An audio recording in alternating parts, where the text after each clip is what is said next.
All right, so we're here with Dr. Sarah Lloyd. Sarah's a sociologist.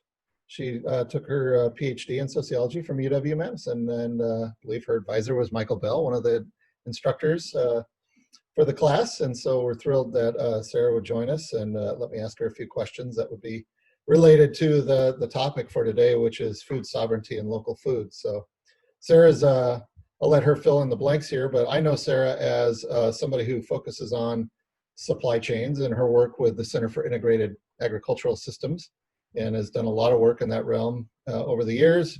But Sarah's also a real life dairy farmer. She and her husband and family have a dairy farm. I'm not sure exactly where it is, Sarah.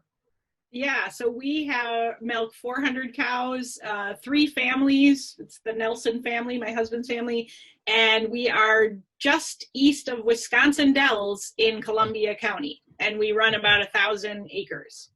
Okay, so beautiful landscape there, I imagine. You grow your own feed and feed it to your animals, or import a lot of feed? What's the enterprise look like?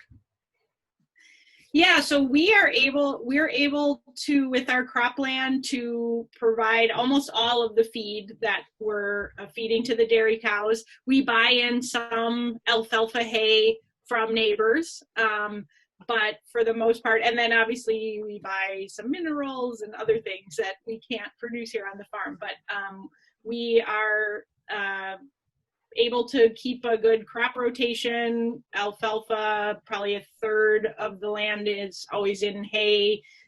We do a little bit of pasture, but we're not rotationally grazing. I've tried to get the boys to do that, but I haven't succeeded. And then corn, do a lot of corn silage, but then wheat, rye, oats, and a little bit of soybeans.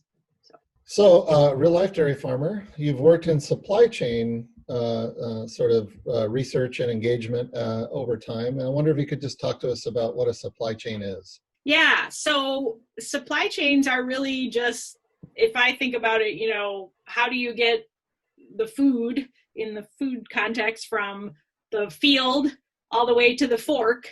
But also including, what are the inputs necessary to grow that food. Also want to make sure that recognizing the labor inputs that go all along the way.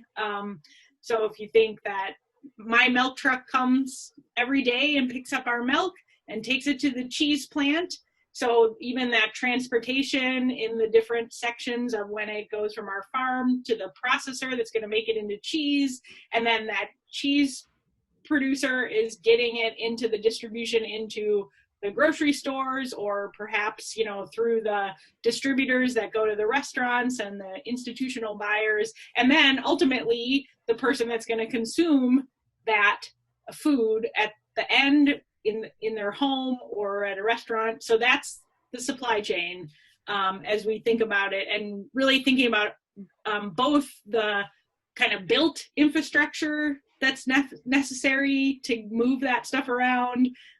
What is the economic value flow that has to go on, and what are the implications of that? And then obviously the humans that are involved and the animals, and then of course the ecosystem. What are the nutrient flows? What is the impact and inputs of the ecological materials? So that's all baked in there. You could bound it, if you will, with the production at the farm level on one end and consumption by eaters on the other end, but it's everything in between, the ways that the food is processed, the way it's handled, the way it's moved, the way there's value added to it. So marketing is part of it even. So yeah. As a farmer, do you feel like, this is kind of a loaded question, but does one feel like there's sort of helping to shape the supply chain, or do you just sort of plug into it? It's sort of hard to imagine, if you're not a farmer, how do you get into the supply chain? Like, okay, so if I wanted to start being a dairy farmer, what would I have to do to start being a dairy farmer? Would I have to negotiate some contract with a milk truck that came and showed up and bought the milk from me? And how hard is that? Is that a tricky situation? Yeah, that's the really good question. So I think it's important to think about are things moving in supply chains as commodities?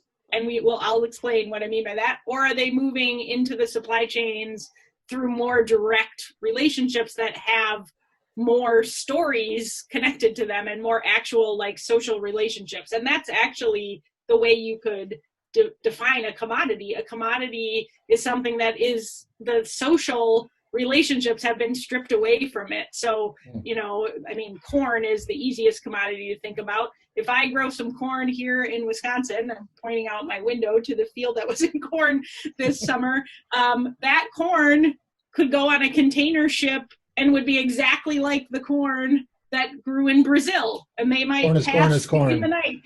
Yeah, there's not a big emphasis on there's not a big emphasis on like the quality of the corn, as long as it's reached some sort of maturity level and there's some amount of moisture in it or that sort of thing. Once you cross that threshold, it's all the same. It goes into a big bin, goes on some big barge, goes down the Mississippi River.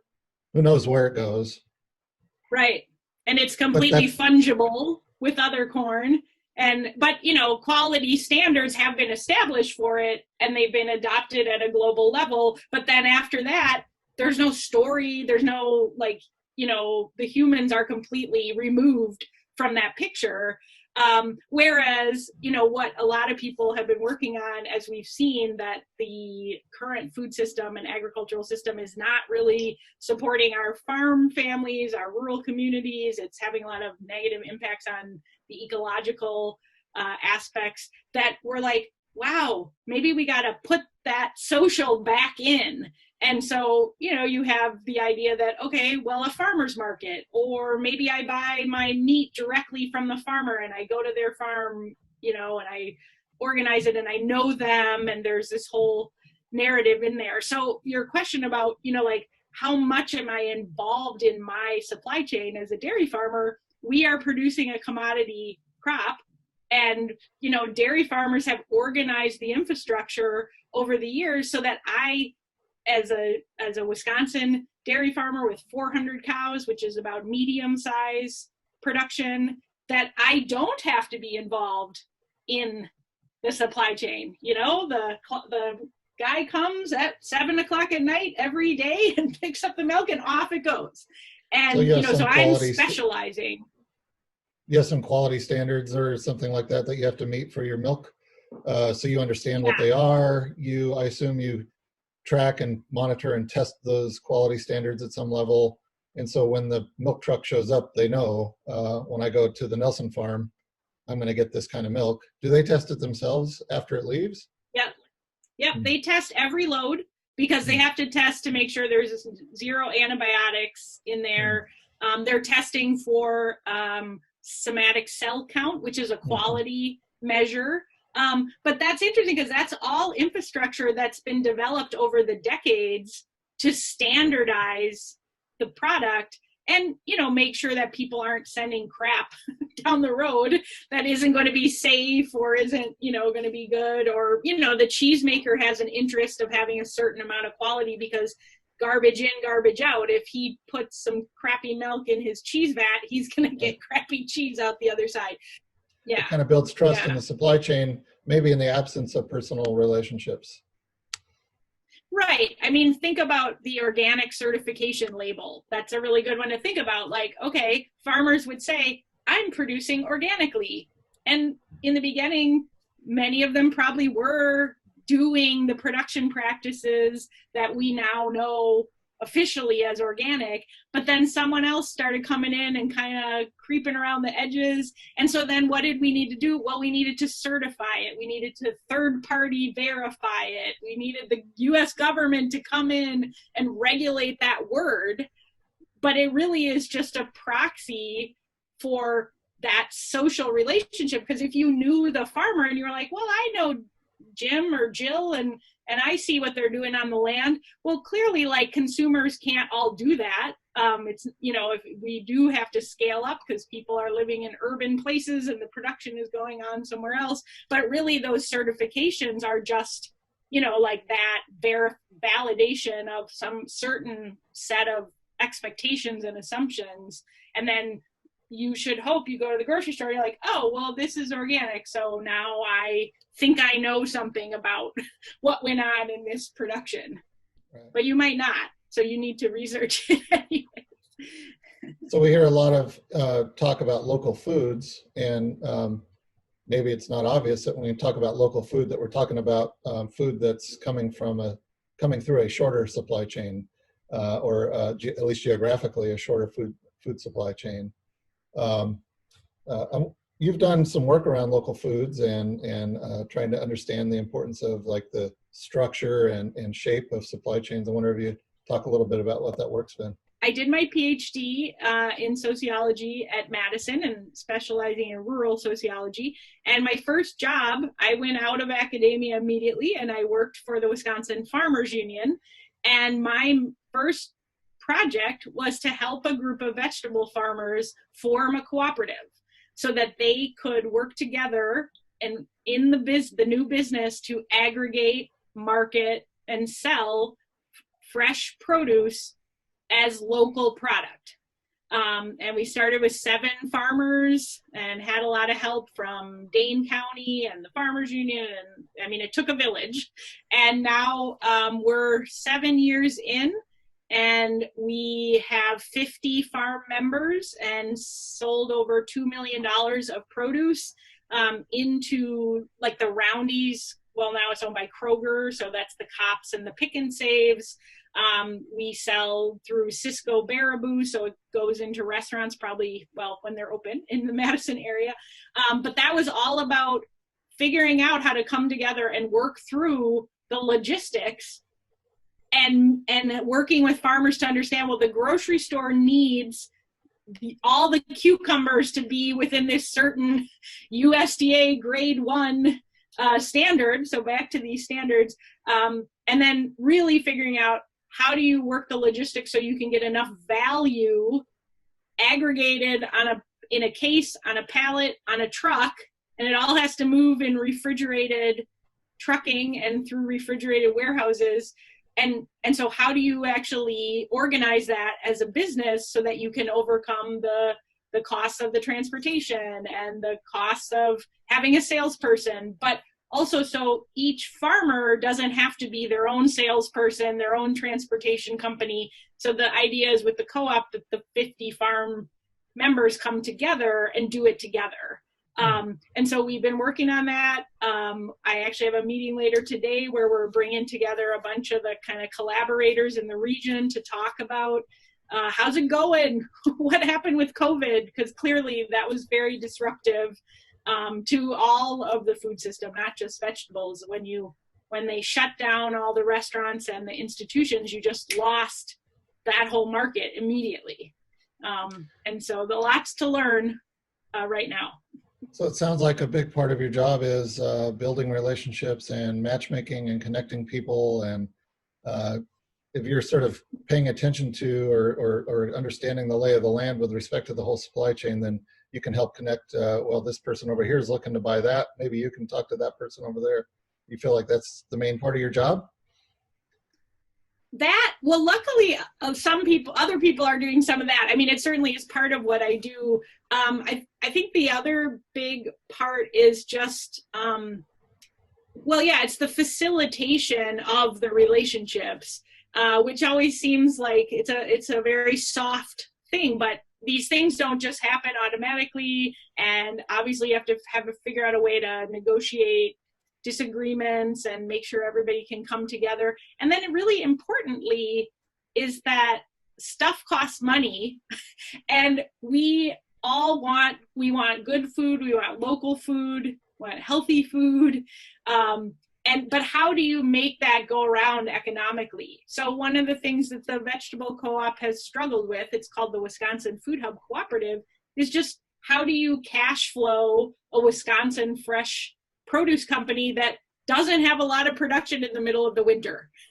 And so, what are the business aspects of trying to make something like that work?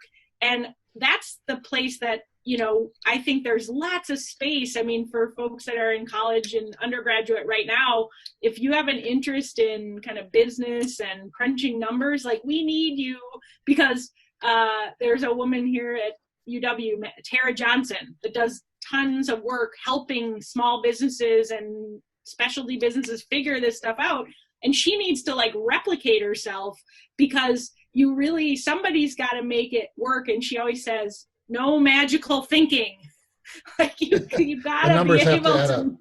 Yeah, the numbers have to add up, because you might be able to pull it off for a couple years, but you're going to drain your bank account out. So I think that's been something that, as a rural sociologist, I was not fully prepared for in jumping into this work. But I do think it's really important, and it comes back to then, well, what's happening in these supply chains? How are people what's the value flow? Are farmers getting enough money to actually cover the costs? That's the crisis in dairy farming right now. We're losing lots of farms in Wisconsin because people can't make their businesses work because the prices are too low. So that's a lot of work to be done. I would imagine, I'll wrap it up here in a minute, but I would imagine that a sociologist working in supply chains, that one of the things that's maybe of real interest is the role of power in supply chains, and who wields the power, and sort of like who's wagging the tail on the dog sort of thing. And I can imagine in these vertically integrated supply chains where the big corporations are at the top, so to speak, that they're probably exerting a lot of pressure and a lot of power on the farmers at the farm level. So is one approach to sort of one of the antidotes to that, to shorten supply chains? Is that sort of the impetus, some of the impetus for local food, to try and give a little more power and maybe even sovereignty to the folks who are actually producing the food? Yeah, so that's certainly, if you think about the monopolistic forces that are working on the food system in all the different levels, the Walmarts of the world, the huge meat processing, JBS and Tyson, and that have so much power. Yeah, all of those.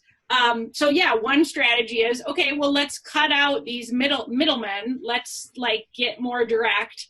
And connected to that is then, how do we scale things up with integrity? How could we get together some people that have shared interests and shared values, and like the Wisconsin Food Hub Cooperative? Okay, let's get 50 farmers' produce aggregated together. And even though we're working in the normal supply chains, we're inhabiting one of the middlemen spaces. And we're inhabiting it as an allied group of people working collectively, to try to get a better price. So we're trying to create more market power. And that's been the idea of co-ops. That's one structure, that as an individual, you can't exert any power in the supply chains. But maybe if you got together with 100 of your close friends and you had your product, whether you're selling that or maybe it's the stuff you're buying together, like buyers co-ops.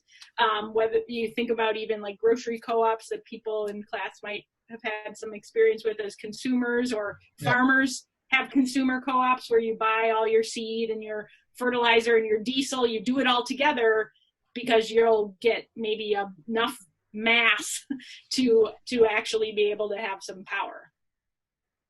Fantastic. Well, I want to close just by asking you, Sarah, about the term food sovereignty. And it's kind of a loaded question, and we're going to have some sort of formal definition of it probably in another lecture. But does that concept of food sovereignty mean anything in particular to you? I think about food sovereignty as certainly something that I aspire, the work that I'm doing. And I know I'm not reaching it a lot of times because I'm still working in these standard economic relationships and transactions. Because to me, food sovereignty is not only about fair prices paid to producers, it's also fair prices paid to all the workers so that they can afford to buy good food and have it accessible to their families. But it's also just about being able for all the people involved in the food system to actualize what they want to do. and not be kind of trapped in these unviable situations. And we're not there yet.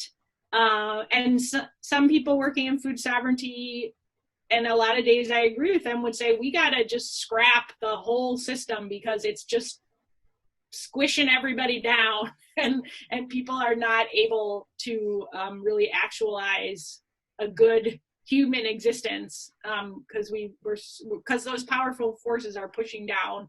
And I learn a lot when I listen to folks in the tribal communities, like the Native American communities, that are really working on, can we grow the food that we need for our communities? Can we grow it by ourselves? Can we make sure that it's culturally appropriate for our community, like what we want to be able to eat that goes with our history and our culture? And is it healthy? Is it good? Is it keeping our bodies and minds healthy? And that's the real, like, deep food sovereignty. But I hope that by building local food systems and regional food systems, that we're at least acting in the spirit of food sovereignty, because we are trying to make sure that we, as a larger regional area, can feed ourselves and not get trapped in crazy global geopolitics, which I think we're seeing more and more, that our food system has become so global and really not safe space for real live people. Well, thank you so much for the time and energy and expertise, Sarah. I really appreciate it. And I know the students in Agroecology 103 really appreciate it. For those of you who are interested, Sarah's going to be teaching a graduate level course, Agroecology 702. And when is that going to be offered, Sarah? So spring 2021, and we're going to dive into next semester, and we're going to dive into kind of looking at participatory action research, so we can have another session on what that means. Fantastic. But like working with people on the ground, how we can do that as universities. Keep up the good work and the good fight, Sarah. Much appreciated. It's really makes me feel good that you're out there fighting the good fight for us all. Yeah, well, students, we need you. We need you in this work. So I'm glad you're taking this class.